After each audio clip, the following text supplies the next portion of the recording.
Hello guys, I hope you guys are all having a fantastic day. It's not too bad here today, but man, did we ever get some rain yesterday. So needless to say, that is sitting where it is because everything is just a soup hole right now. So we're going to talk about this thing right here today. So this is my 2021 F450 Platinum. Sticker price I think was like $103,000. I'm pretty sure I have my window sticker in the truck, so I'll look at it and see, but I'm pretty sure it's like $103,000 here in Canada. Did I pay that? No, obviously not, but that's the sticker price. That's expensive. That's a very expensive truck. So for a very expensive truck, you kind of expect. All right guys, so as I was saying, you know, when you buy higher end vehicles like those, you know, luxury brands, you expect to get a better product, and typically as far as build quality you do. You know, if you buy a BMW, a Mercedes, a Jaguar, or whatever, and you look inside the vehicle, outside the vehicle, the door panels line up, all the interior pieces line up, there's not typically any shaking or rattling, anything else going on, because you're paying for that quality. So when you buy a limited or a platinum or whatever, you kind of expect a higher level of quality than what you'd find in an XL, XLT, even Lariat. But sadly, with these trucks, that is not the case at all. I have a 2017 F550, and I have a 2019 F350. I had a 17 250. Yeah, and all those vehicles inside completely quiet. Trim pieces lined up great, door panels lined up great. This thing, absolutely not. The attention to detail on this truck is absolutely horrendous. So I started this video a couple months ago, and I think I still have some of the footage. So if I do, I'm gonna put some of that footage in this video, because there's been a couple things fixed, like I mentioned in the last video, that I've already taken care of. So I'll tell you some issues that I had. So the very first issue that I found with the truck, that I noticed the day that I picked this truck up, and even going back further. So this truck has been ceramic coated, and this truck has PPF on the front end, because I plan on keeping this truck for a long time. This is the perfect truck for what I do, my line of work. You know, here I am on a site right now that I'm gonna be clearing brush. Do I need a tandem to haul my gear around? No, I don't. I need a truck like this with a gooseneck, with my mulcher, excavator, bang. So this is the perfect truck for what I'm doing. When I picked this truck up, it was completely spotless. It has been detailed, you know, like a $3,000 detail job on this thing. This door sill thing right here had a lip in it. It was lifted up, and you could see a gap, like visible, and I'm sure I have this footage. You can see a gap. So I took it in, they put a new piece on. Perfect, you know, right on. But look at this. That's how that lines up. Look, not even close. You know why? Look at the doors. Look how much higher this door is than this door, and look how the door sticks out. The front door, look, sticks out. $103,000, guys. So that was the first thing that I noticed. All the door panels don't line up, to be honest. The other side's not bad, this side's terrible. So jumping in here, so when I picked the truck up, again, if I have the footage, and I won't be using this, this was all rippled and had a dent into it. It was like permanently dented. There was a dent on this. What else did they get replaced? So they replaced this piece, they replaced this piece.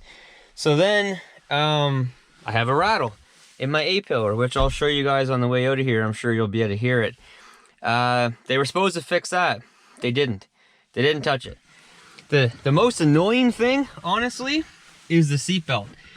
Every once in a while, or actually more often than not, I can't even move. The thing just locks me in place. It's supposed to work on a quick movement. If I'm going slow, it locks me in. I can't even get out. I can't not. I have to undo my seatbelt, take it in, bring it back over, and put it back in and hope that it works better. The passenger side is not as bad, but it's still bad. My other SUPERDUTYS do not do that. Not one of them do that. So it's not a Ford thing. It's this freaking truck. They were supposed to replace that. They didn't. And the dealer that I bought this truck from has been an amazing dealer from day one. You guys have heard me speak very, very highly of them. But they didn't do half the things they were supposed to do. And honestly, they kind of fell off the face of the earth. I'm not going to badmouth anybody, but it's not the treatment that I've been receiving before. Okay, so another thing that is wrong with the interior of this truck. Look at that seal. That let go. All right, we'll get on the passenger side. So this seal here in this corner is let go. I can pop it back in, but it just keeps coming off. Keeps coming off. Won't stay in. Look how loose this crap is. Da da da da da. Look how loose that is. No wonder things are rattling. Like, no wonder things are rattling. I'll have to fix this myself because it doesn't seem like anybody can. And then there was a trim piece back here that was loose. Up in here, this piece was falling down. Not this whole piece, but there's a seal inside of there that was falling down. And actually I hired a guy to clean my truck and he fixed it. He fixed it for me. So that's that. Now let's go into some electrical issues. And these trucks are famous for that. But luckily I have not had any electrical issues with any of my other trucks. This thing, different story. So in my last video, you guys heard me talk about the mirrors. So the mirrors will just automatically, at any point in given time, extend out. And you can hear the motor continuously running. It goes, you can hear it just running, running, running. And then I can't do anything with it. Right now, it works perfect. So that's what you hear. Is that. Right now, it's working perfect. But if they extend out, I can't bring them back in with that. It won't do anything. It won't do anything at all. The other day, I was trying to adjust my mirrors. They didn't work. Not one of them would work. Right now, the light lights up. It works the way it's supposed to. Sometimes I'll be driving down the road and the steering wheel will be making like that clicking noise as if you're sliding. And it just click, click, click, click, click, click, click, click, click, click, click, click, click, click, click, click, and then it might stop. It might keep going on for a while. Next thing I just noticed the other day is my tailgate release doesn't work. Huh. Right now it worked. That's hilarious. The other day it didn't work. I was able to use it on my key fob, but I wasn't able to use it on there. So anyway, guys, there was a rattle in the back, and I think the rattle's still there. Anyway, this truck just, attention to detail was terrible. Now this thing won't stay closed, as you can see, but I think that's because I got this part bent here, so that's me. I think maybe if I take pliers or heat this up and bend it back out, it might stop that. But it will lock in place, but then I'll drive down the road and it will pop up the way that it just was. So yeah, all kinds of little stupid issues that you should not see with a truck of this price tag and of this caliper. You should not see that. Am I pissed off? Yeah, I'm pissed off. It sucks. Like, I was super excited for this truck, and I still am. Like, it's a beautiful truck. I'm very, very, very fortunate that I have that truck. Absolutely I am. But you shouldn't have issues like this. Not with a truck of that magnitude. But I love it. So there's the thing. I absolutely love this truck. The powertrain on this truck, the engine, the transmission, whew, unbelievable. Hauling 33,000 pounds. Man, that 10-speed and that now, like the new updated engine, money. It is bang on the money. Exhaust brake could be better, but the transmission does a fantastic job of holding the load back. And then now with my new Diamond C trailer with the hydraulic, electric over hydraulic brakes, man, this awesome. The wide axle, the wide front axle for getting in around parking lots or turning even with equipment, awesome. I'd never buy a 350. I would never buy a 350 dually. I'd just go straight to the 450 every day of the week. What else? The suspension feels good. I do have airbags on this. It rides beautifully, other than now the tires are all messed up. They say you have to rotate these things basically every like 10,000 miles. You can see how weird these tires have worn. They're just like a wave. With the wide front axle, you catch a lot of the ruts in the road that a typical vehicle doesn't. Now, my 550, the tires wear very, very, very similar to this. So I know from experience that it's just what happens. You have to rotate these things, flip them to the back. Usually the inside one is what one that you want. Bring it up, put it on the front, and that fixes that. But so right now it's starting to have a little bit of a rougher ride to it, and it's starting to get a little noisy, but that's just because of the tires. Like I said, guys, I would buy this truck again every day of the week, hoping that I don't have the issues that I have with this one. But the powertrain, everything else about it, man, oh man, oh man, this thing is an absolute workhorse. Absolute workhorse. You know, I buy Fords for a reason. I buy Fords because I work these trucks hard. My 2017 has hauled 30,000 pounds around the Atlantic provinces for 4 years now. No issues. No issues. Still on the original brakes. No front end parts, no suspension parts, no transmission parts, no engine parts. I think a couple sensors. I've replaced the starter. I think that's about it. That's hard to believe. That's really hard to believe. I don't think the other trucks out there would stack up as well as that one has. But that's an XLT Premium, whatever it's called. No, that's just an XLT. And the thing is built like a rock. You drive down the road, not a rattle, not a noise, nothing. You jump in this thing, which was, what, $30,000 more than what this is? Noisy. Fuel mileage, fantastic. This thing gets great fuel mileage, 16 to 18 mpg on the highway for a huge truck. Dually, that's really, really, really good. 430 gears. But yeah, just stupid stuff. But I will actually show a clip on the way home of the mileage that I'm getting once I get on the highway. It gets really good mileage, in my mind, for a truck this size. But yeah, just dumb stuff, guys, dumb stuff. Guys, so I can't seem to find any of my footage from before, which sucks. But anyway, a couple more things I wanted to mention on the inside of the truck is the quality of the stitching. Look how this stitching goes here. It starts at the back, nice, and then it comes and it almost runs right off the edge, and then it comes back in. Like it's almost off the edge of this piece and onto this piece. In my 2020, the stitching was perfect. This looks like absolute garbage, and I gotta stare at that all day long. Now I know, listen, you guys might be like, man, come on, it's a truck. But man, come on, this thing is expensive.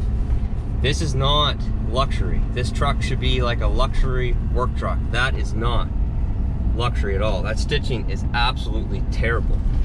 And the next thing that I noticed when I first got the truck, because I still had my 2020, was instantly I noticed that the leather on the seats looked completely different. The leather on the 2020 seemed softer and just higher quality. This leather, like when you rub your hand across it, it's just rougher. And my 2020 would like ripple, you know what I mean? Like it was just smoother, it looked just higher quality.